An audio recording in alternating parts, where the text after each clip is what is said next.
नमस्कार दोस्तों, स्वागत है आपका खुला आसमान ऑफिशियल चैनल पर। क्या हम एक ऐसे दौर में जी रहे हैं जहां दुनिया का नक्शा और ताकत का संतुलन बदलने वाला है। एक तरफ अमेरिका और चीन ताइवान को लेकर आमने सामने है, तो दूसरी तरफ दिल्ली में हो रही ब्रिक्स की बैठक डॉलर के साम्राज्य को चुनौती दे रही है। आज के वीडियो में हम इन कड़ियों को जोड़ेंगे और समझेंगे कि सरहद पार हो रही इन हलचल का आपकी जेब और भारत की अर्थव्यवस्था पर क्या असर होगा। सबसे पहले बात करते हैं दुनिया की दो सबसे बड़ी अर्थव्यवस्थाओं की। राष्ट्रपति ट्रंप और शी जिनपिंग की मुलाकात के बीच ताइवान का मुद्दा फिर से गर्मा गया है। चीन ने इसे अपनी रेड लाइन बताया है। अगर यहाँ तनाव बढ़ता है तो पूरी दुनिया में सेमीकंडक्टर की कमी हो जाएगी, यानी आपके फोन, लैपटॉप और गाड़ियों की कीमतें आसमान छू सकती हैं।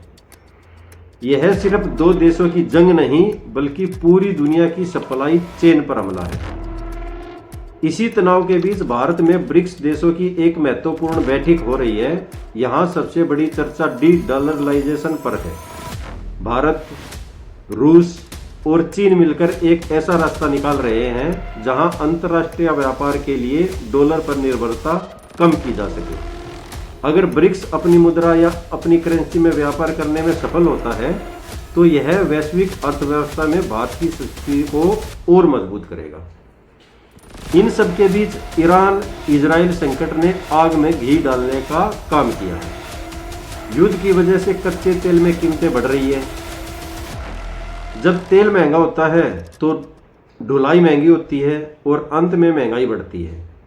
यही कारण है कि भारतीय रिजर्व बैंक और सरकार बहुत सतर्क है। हाल ही में गोल्ड पर इंपोर्ट ड्यूटी बढ़ाना इसी रणनीति का हिस्सा है, ताकि हमारी विदेशी मुद्रा भंडार सुरक्षित रहे और रुपया स्थिर रहे। अब दुनिया की महाशक्तियां एक दूसरे को आर्थिक रूप से पछाड़ने की कोशिश में है, लेकिन भारत यहां एक बैलेंसिंग पावर की भूमिका निभा रहा है। एक जिम्मेदार नागरिक के तौर पर हमें इन बारीकियों को समझना चाहिए, क्योंकि वैश्विक राजनीति ही कल की आर्थिक हकीकत बनती है। भारत की विदेश नीति आज जिस मजबूती से इन चुनौतियों का सामना कर रही है वह काबिले तारीफ है। आपको क्या लगता है दोस्तों, क्या ब्रिक्स आने वाले समय में डॉलर की जगह ले पाएगा? अपने विचार और सुझाव कमेंट में जरूर साझा करें। दोस्तों, यह बिल्कुल नया चैनल है। आपका एक लाइक और एक सब्सक्राइब हमारे लिए ऑक्सीजन का काम करेगा। ऐसे ही राजनीतिक, जियोपॉलिटिक्स, ऐसी ही जानकारी के लिए देखते रहिए खुला आसमान ऑफिशियल चैनल को।